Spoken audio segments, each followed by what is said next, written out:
Facebook থেকে পেলাম কবিতাটা। খুব সুন্দর একটি কবিতা, কার লেখা জানি না।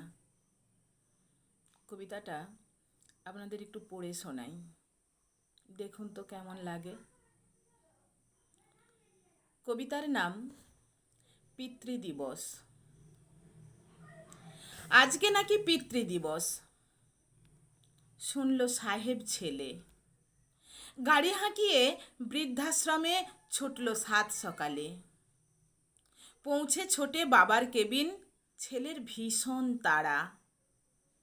বাবা হঠাৎ ছেলেকে দেখে খুবই আত্মহারা। এগিয়ে এসে শুধালো, বাবা কেমন আছিস খোকা?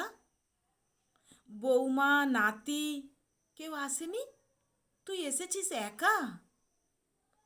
ছেলে বলে, ভালো আছি, সময় নেই কো হাতে। তাড়াতাড়ি সাজো তুমি নতুন পোশাকেতে। ভাবলো বাবা, হয়তো খোকা ফিরিয়ে নেবে ঘরে। এক নিমেষে লুঙ্গি ছেড়ে ধুতি পাঞ্জাবি পরে। বাবার হাতটা মাথায় রেখে সেলফি তোলে খোকা। বাবার মাথায় কিছু ঢোকে না, সত্যি ভীষণ বোকা। ছেলে বলে, ভালো থেকো, এবার আমি আসি। এক নিমেষে বাবার মুখে মিলিয়ে গেল হাসি। তাকাই না কো ছেলে ফিরে, সময় নেই কো হাতে।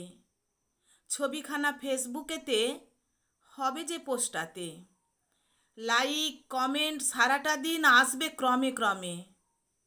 কে জানছে খোকার বাবা আছেন বৃদ্ধাশ্রমে। ভালো থাকবেন সবাই।